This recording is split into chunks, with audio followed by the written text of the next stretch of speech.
Hi friends, नमस्कार। मेरा नाम है यशोवर्धन और ये है हजेला आईएएस एकेडमी का यूट्यूब का प्लेटफॉर्म हजेलाज आईएएस। तो दोस्तों, आज हम बात करेंगे बांग्लादेश और भारत के बीच के कैसे संबंध हैं और बांग्लादेश में आखिर क्या हुआ जब पाकिस्तान के शीर्ष लेवल के दूसरे नंबर के जनरल आते हैं, मुनीर के बाद के दूसरे जो चीफ ऑफ डिफेंस के हेड हैं, दूसरे नंबर पे अगर आते हैं, वे अगर आते हैं और उन्हें कुछ भेंट किया जाता है बांग्लादेश का एक ऐसा नक्शा जिसे कि कहा जाता है कि जो ग्रेटर बांग्लादेश की अवधारणा पर आधारित है। अब ये क्या है, इससे क्या विवाद उभरा? क्या ये पहली बार मोहम्मद यूनिस, जो कि वर्तमान में बांग्लादेश की सरकार के चीफ एडवाइज़र या सलाहकार हैं, उनके द्वारा किया गया भारत के विरुद्ध कोई पहली घटना है? इसके पहले भी हो चुका। तो लगातार इस तरह के घटनाक्रम लगातार चल रहे हैं। वे भारत विरोधी रुख अपनाए हुए हैं और भारत के ऊपर दबाव बना करके रखते हैं ताकि भारत से वे जो भी बेनिफिट लेना चाहते हैं उस तरह के बेनिफिट ले पाएं। तो चलिए हम इसे विस्तार से देखते हैं कि 2023 में क्या हुआ, 2024 में क्या हुआ, 2025 में अभी क्या चल रहा है। और ये जो घटनाएं मैं आपको बता रहा हूँ ये है 26 अक्टूबर की और ये हिंदू न्यूज़पेपर में एक खबर छपी थी। सो देखिए, ये 26 अक्टूबर की घटना है जब पाकिस्तान के joint chief of staff committee के चेयरमैन जनरल शाहिर शमशाद मिर्ज़ा मिलते हैं बांग्लादेश के chief adviser of Bangladesh Mohammad Yunus, Dhaka में मिलते हैं। तो अब ये क्या होता है, इस पर हम बातचीत करते हैं। तो अगर हम बात करें, आज हम जिस मुद्दे पर बात करने वाले हैं वो है कि मोहम्मद यूनिस ने पाकिस्तान के सैन्य जनरल को एक पुस्तक भेंट की और ये जो पुस्तक भेंट की है, इस पुस्तक पर एक नक्शा बना हुआ है और वो एक विवादास्पद नक्शा है। और इस नक्शे में दिखाया है कि पूर्वोत्तर भारत के कुछ हिस्सों को बांग्लादेश का हिस्सा दिखाया गया है। और ये सिर्फ इन्हीं को नहीं, दुनिया भर से आए हुए 12 अलग अलग मेहमानों को दिए। उनमें से कुछ लोग ऐसे हैं जो भारत विरोधी रुख रखते हैं। लेकिन कुल मिलाकर के इस पूरे मुद्दे को जानना बहुत जरूरी है। सो आपने इस वीडियो को देखना है अंत तक ताकि वास्तविक मुद्दा क्या है इस बात की समझ बन सके। क्योंकि देखिए, यूट्यूब की इस प्लेटफॉर्म पर बहुत सारे लोग आते हैं और सनसनी पैदा करके ज़्यादा से ज़्यादा व्यूज़ लेने की लिए कुछ भी वो परोस करके आपके सामने चले जाते हैं। बट हजेला आईएएस एकेडमी का ये जो प्लेटफॉर्म है, यहाँ पहले चीज़ों को समझते हैं, परखते हैं और फिर आपको क्या डिलीवर करना चाहिए उसके अकॉर्डिंगली दी जाती, सनसनी पैदा करने के लिए नहीं। तो दोस्तों, मेरा नाम है यशोवर्धन और ये है हजेला आईएएस एकेडमी का यूट्यूब का प्लेटफॉर्म हजेलाज आईएएस। इस वीडियो को अंत तक देखें ताकि आपकी पूरी इस विषय पर एक समझ बन सके कि आखिर वास्तविक मुद्दा क्या है। चलिए हम इसे स्टार्ट करते हैं। तो देखिए, शेख हसीना की सरकार गिरी और उसके बाद भारत और बांग्लादेश के संबंध लगातार खराब होते चले आ रहे हैं। क्यों? क्योंकि भारत ने उन्हें शरण दी हुई है। वे भारत में आई हैं, वहां से बांग्लादेश से भाग करके भारत में उन्होंने शरण ले रखी। तो एक बहुत बड़ा कारण है बांग्लादेश का भारत विरोधी रुख रखना।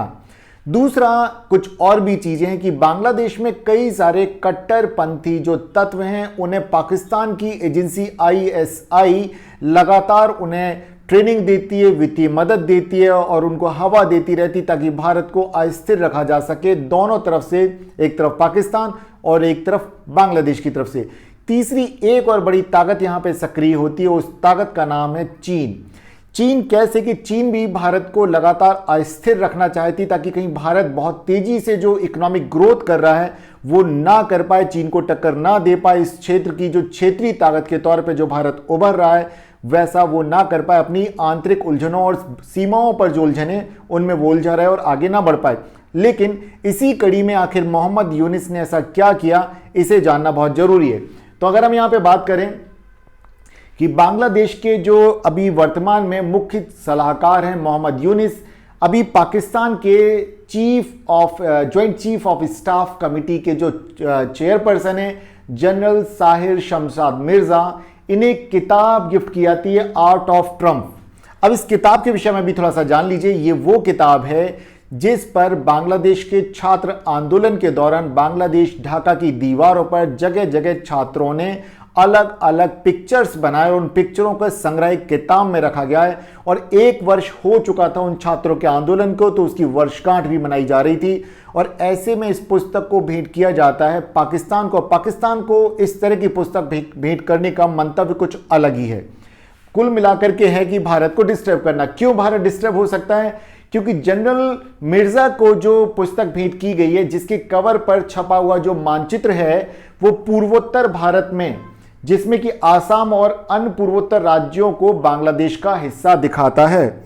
यहां से ही देखिए, अब ये क्या है, ये देखिए, ये वो नक्शा दिखाता है। हालांकि बांग्लादेश ने इसे कहा है कि ये सिर्फ ग्राफिटी है। ग्राफिटी का मतलब होता है दीवार पर जो भी चित्र बनाए जाते हैं उसे ग्राफिटी कहा जाता है, स्प्रे पेंट के द्वारा। तो वो बनाया हुआ है, उन्होंने कहा ये ग्राफिटी है। इस पुस्तक का नाम भी है graffiti of Bangladesh new dawn, art of Trump इस किताब का नाम है। तो ये ग्राफिटी है, ये कहा है बांग्लादेश ने आधिकारिक तौर पर जब भारत ने पहले विरोध जताया था दिसंबर 2024 में। लेकिन विस्तार से जानते हैं कि आखिर ये है क्या। तो देखिए, अब अगर ये जो है तो भारत ने अब तक इस मानचित्र पर कोई आधिकारिक प्रतिक्रिया भी नहीं दी है, जो कि यहां पे प्रस्तुत किया जा रहा है। लेकिन अगर हम बात करें दिसंबर 2024 में, जब इस मानचित्र को एक मोहम्मद यूनिस के एक छात्र सलाहकार हैं महफूज आलम, उन्होंने इसे सोशल मीडिया पर साझा किया था। और जब उन्होंने इसे सोशल मीडिया पर साझा किया तो यहां पर इस बात का विरोध किया गया भारत के विदेश मंत्रालय के द्वारा। फिर महफूज आलम ने उस पोस्ट को यहां से हटा दिया और कहा गया, बांग्लादेश ने कहा कि ये मात्र ग्राफिटी है, कोई आधिकारिक या सटीक मानचित्र नहीं। मतलब बांग्लादेश की सरकार साफ कह रही है कि ये this is only a graffiti, दीवार पर बनाया गया चित्र है, इसे आप बांग्लादेश के किसी आधिकारिक मानचित्र के तौर पर ना देखें। कुल मिलाकर के उन्होंने ये बात की। लेकिन इसका संकेत जो है, प्रतीकात्मक जो महत्व है वो बहुत बड़ा है। लेकिन इसको दो तरफ से देखने की आवश्यकता है कि मे बी ये भी हो सकता है कि वो छात्र आंदोलन के दौरान जो बांग्लादेश में परिवर्तन आए हैं उनको मान्यता देने, उनको रिकॉग्नाइज करने के लिए भी इस तरह से प्रतीक हो। लेकिन इसका दूसरा जो एक छिपा हुआ मंतव्य है वो ये है कि एक तरह से भारत के ऊपर अप्रत्यक्ष तौर पर दबाव डालना कि देखिए इस तरह के मानचित्र जो हमारे छात्रों ने बनाए, मतलब हमारे दिमाग में वो चीज कहीं ना कहीं है कि एक दिन हम ग्रेटर बांग्लादेश बनाएंगे और उसे हम दीवारों पे अंकित कर रहे हैं। अगर हम उसे किसी किताब के मुख्य पृष्ठ पर लगा रहे हैं, उसको फ्रंट कवर बना रहे हैं और वो हम दुनिया के आने वाले दुनिया से दुनिया भर के मेहमानों को भेंट कर रहे हैं, इट मीन्स हमारे दिमाग में कुछ तो पल रहा है। इस एंगल से भी यहां सोचना जरूरी है। तो देखें आखिर हुआ क्या। तो देखिए, ये जो मानचित्र जो है, एक ये भी देख लीजिए इसे, और वे कहते हैं कि मानचित्र ग्रेटर बांग्लादेश की अवधारणा को यहां प्रस्तुत करता है। और ये भी वहीं से ग्राफिटी है, इस तरह की बनाई गई, वही यहां पे है। अब ये है क्या?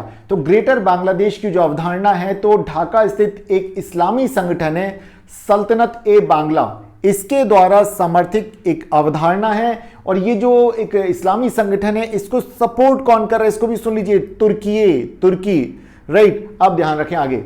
तो अब बांग्लादेश ने इस मानचित्र में क्या दिखता है, पूर्वोत्तर का क्षेत्र, पश्चिम बंगाल, बिहार, झारखंड, उड़ीसा, ये सारे, और इसके अलावा कुछ हिस्सा वो दिखाते हैं म्यांमार का अराकान जो क्षेत्र है उसका भी।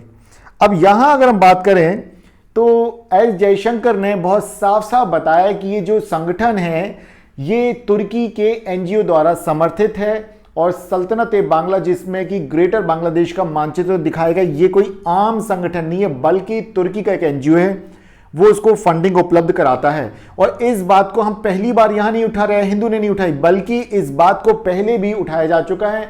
अगस्त 2025 में कांग्रेस के सांसद हैं रणदीप सिंह सुरजेवाला, इन्होंने राज्यसभा में इस मुद्दे को उठाया था और सरकार से जवाब मांगा था कि सरकार इस विषय पर क्या सोचती है और क्या कह रही है। लेकिन इस मानचित्र से एक और चीज निकल के आती है कि ये पहली बार पूर्वोत्तर भारत के क्षेत्र पर बांग्लादेश अप्रत्यक्ष तौर पर अपना दावा नहीं कर रहा, बल्कि वो इस क्षेत्र पर अपनी नजर रखता है। कैसे, इस बात को भी समझा जाए कि वो एक मजाक नहीं था जो कि उन्होंने चीन में जाकर के किया।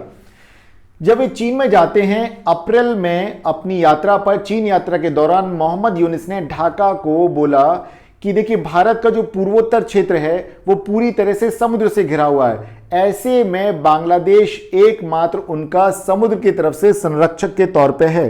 और ये बात वो भारत के साथ नहीं कह रहे हैं, ये बात वो किसके साथ कर रहे हैं, चीन के साथ कर रहे हैं। अब आप ध्यान रखिएगा, वे कहते हैं, उन्हीं के शब्दों में बताता हूं, भारत के 7 राज्य, भारत का पूर्वी भाग चारों ओर से लैंडलॉक्ड है, स्थल रुद्र बोला जाता है इसे हिंदी में, लैंडलॉक्ड है, उनके पास समुद्र तक पहुंचने का कोई रास्ता नहीं और ऐसे में हम उनके एकमात्र कस्टोडियन हैं। कुल मिलाकर के आप सोच के देखिए कि इनकी इस जो टिप्पणी है इसका क्या असर पैदा है। क्यों ये बात ये चाइना में जाकर के कर रहे हैं, चाइना को इंप्रेस करने के लिए कर रहे हैं। और ये मैंने मेरा एक पिछला वीडियो है जिसमें कि मैंने चर्चा की थी कि चिकन नेक जो है सिलीगुड़ी कॉरिडोर जिसे कहा जाता है, उसके आसपास एक बांग्लादेश की वायुसेना का एक पुराना अड्डा है, अंग्रेजों के समय का है, उसे वे फिर से सक्रिय कर रहे हैं। उसको सक्रिय करने का काम किसको दिया गया?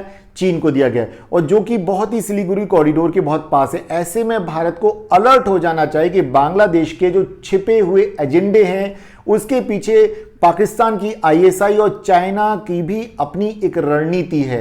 वे भारत के ऊपर दबाव बना के रखना चाहते हैं और बांग्लादेश इन सारी स्थितियों से फायदा उठाना चाहता है। आर्थिक तौर पर बांग्लादेश चीन से मदद लेना चाहता है, बांग्लादेश पाकिस्तान से मदद लेना चाहता है, तुर्की से मदद लेना चाहता है, भारत को दबाव बना करके भारत से जो भी सुविधाएं ले सकता है वो लेने की भरपूर कोशिश कर रहा है। कुल मिलाके मैं इसको इस तरीके से देखता हूं। अब अगर हम यहां पे बात करें जो टिप्पणी मोहम्मद यूनिस ने चीन में की थी, इसका विरोध जयशंकर जी ने क्या कहा। विदेश मंत्री जयशंकर ने भारत के पूर्वोत्तर के सामरिक महत्व की पुष्टि की। वे कहते कि बिम्स्टेक बांग्लादेश, भूटान, भारत, म्यांमार, नेपाल, श्रीलंका और थाईलैंड इसके लिए कनेक्टिविटी का एक महत्वपूर्ण जरिया है। अब आप सोचिए, तो उन्होंने बताया कि पूर्वोत्तर भारत न केवल बिम्स्टेक से कनेक्टिविटी का जरिया बल्कि भारत के लिए सामरिक महत्व भी रखता है। तो भारत का तो साफ साफ कहना है कि उसके लिए कितना बड़ा इंपॉर्टेंस है। अब एक बड़ी बात यहां पर जानना जरूरी है कि क्या सिर्फ इसी क्षेत्र को लेकर के डिस्प्यूट है जहां पे कोई दूसरा देश भारत के किसी हिस्से पर दावा करता है प्रत्यक्ष या अप्रत्यक्ष तौर पे। लेकिन सिर्फ ऐसा ही नहीं है, बल्कि चीन हो या हो पाकिस्तान, ये भी भारत के न केवल दावा करते हैं बल्कि भारत के एक बड़े हिस्से पर इन्होंने कब्जा भी करके रखा हुआ है। इसको चलिए सबसे पहले शुरुआत करते हैं चीन के साथ। तो अगर यहां देखा जाए तो भारत और चीन के बीच में क्षेत्रीय विवाद है। अगर इस नक्शे में आप ध्यान से देखें तो ये है यहां पर अक्सई चीन वाला इलाका, देन फिर यहां पर सेंट्रल सेक्टर में यहां पर ये देखेंगे आप सिक्किम वाला इलाका है, और ये जो अरुणाचल प्रदेश वाला इलाका है। तो अब चीन यहां पर पूरा यहां तक दावा करता है, यहां पर दावा करता है, इस पूरे इलाके पे दावा करता है, और खासतौर से इसे तो बोलता है कि ये जो दक्षिणी तिब्बत का हिस्सा है, तवांग वगैरह, इस पूरे इलाके पे लगभग यूं मानी कि अरुणाचल प्रदेश पर वो अपना दावा करता है। कुल मिलाकर के अगर हम बात करें कि चीन बार बार भारत के अरुणाचल प्रदेश, चीन अक्सर दक्षिण तिब्बत मानता है उसे, और लद्दाख के जो अक्सई चीन क्षेत्र पर उस पर अपनी संप्रभुता का दावा करता है। और ये कैसे हम जाने, ये देखिए 2023 में चाइना का जो एक मैप जारी किया जाता है, वहां पे ministry of natural resources, right, जो प्राकृतिक संसाधन मंत्रालय के द्वारा एक नक्शा जारी किया जाता है। और उसका देखिए, अगर इस नक्शे में आप देखेंगे तो यहां पे अरुणाचल को उसने अपना हिस्सा बताया है और यहां पे अक्सई चीन को अपना हिस्सा बताया चीन ने। अब देखिए, जब भारत ने लगातार इस तरह का देखा और भारत ने इस बात का फिर कड़ा विरोध दर्ज कराया, और ये अगर हम बात देखें तो ये बात है अगस्त 2023 की।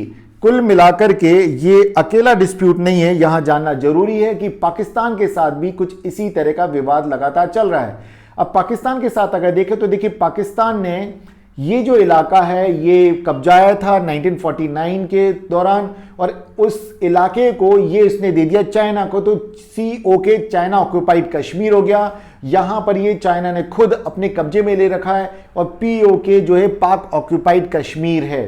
अब कुल मिलाकर के अगर देखें तो अगर यहां देखें तो भारत और पाकिस्तान के बीच में भी इसी तरह के विवाद हैं, और यहां पर लगातार पाकिस्तान इस हिस्से को अपना हिस्सा बताता है, और यहां से तो इवन और बड़ा दावा अपना सिद्ध करने के लिए चाइना पाकिस्तान इकोनॉमिक कॉरिडोर जो है वो इसी इलाके से होकर के गुजरता है, पाकिस्तान के बंदरगाह तक, राइट, ग्वादर पोर्ट तक जाता है। तो अब अगर यहां पे देखा जाए तो ये कोई पहला मौका नहीं है कि जब इस तरह से जो विवाद पैदा किया है बांग्लादेश ने, इसके पहले भी लगातार इस तरह के विवाद भारत के साथ जुड़े हुए हैं।